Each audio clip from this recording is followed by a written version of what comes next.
Hey guys, it's Chris here. It's another demo day, and I figured I'd take the opportunity with my tools out to kind of show you what they are.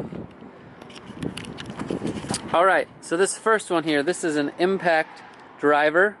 This is a hammer drill or drill hammer or drill driver. This is my oscillating tool, and these are all the attachments that comes here in the bin. This is for sanding. This is for rougher surface. This is for flush cut or drywall, and this is for those bolts. Showed you that before. Here there's wood with nails and just straight up wood, and then this is like a scraper tool, so you have to use that to like take adhesive off of the old wood that I'm planning on reusing to some extent. And here's my circular saw. Here's a speed square. Use that to, and then a pencil to write on the lumber and kind of cut it accordingly. That can do some various things. And then, if you saw the blooper before, I'm going to redo it probably, but you saw that's my shooting board that I made for use of the circular saw to strip down, rip down the plywood and such. So, all right, let me show you what I got going on today. Got to take out this cabinet. You got the electrical service up in the corner. You got the space heater running off propane. Not sure if I'm going to reuse that yet. I think it needs power too, probably for the pilot light and such and everything, because it's got power going to it, unlike say the stove. So maybe that's why I wasn't able to get it to work the first time around. But I'm still going to test it. But it's going to have to be outside the trailer. All right. So if you remember, I talked about doing everything in sections, like 4/8 sections, the floor, the wall, the ceiling. And I also mentioned that I changed that concept because the sill plates were so bad. So I have to rip the whole floor out and then do one wall, the other wall, and then the ceiling, and then I'll leave the bathroom behind me alone until I get all this done. So I've moved everything that way after I got the plywood down and the insulation to clean this out and get this. Now, just as an example, if I didn't get to it before in the videos, and see, I've got this whole wall up here and the back one, and so it's a little precarious. I showed you, I remember before, my metal stud there, and I got to put one in over here.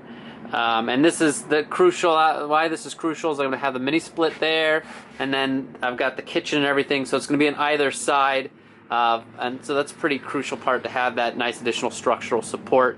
I probably also talked to you about how, instead of that, or I was thinking about doing that, I've changed my mind to just do a regular stud across the top like you would in regular construction. The beauty of having a box like this is I can just build it out. I don't have to get any prefab parts or anything special for like an Airstream or a newer like fiberglass modern RV.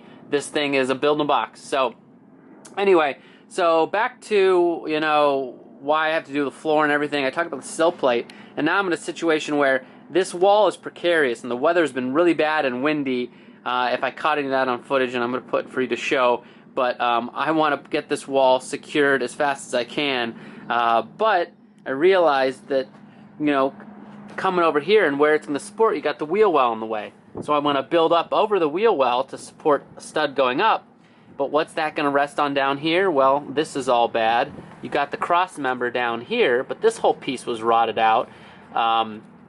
So really, I've just got to finish taking out all the floor, which includes taking out the cabinet behind me, so then I can build up this and then put the stud on top of that. So everything affects everything else.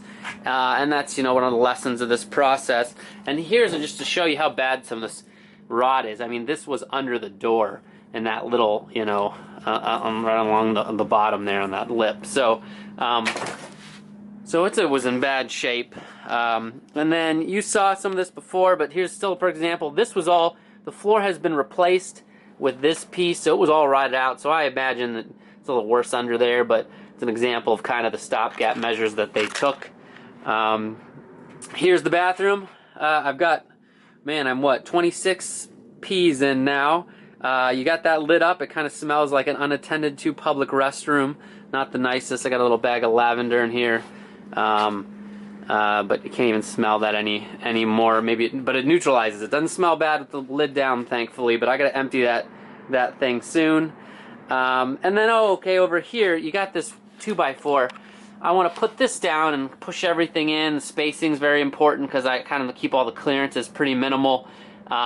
This won't fit in, and part of that is because this is still here and it's touching, and I can't take this out until I take all this out. So again, everything affects everything else, and that's part of the learning process here. So it's good to have the space to put all this stuff back here so I can work from towards to the back here where I'm standing.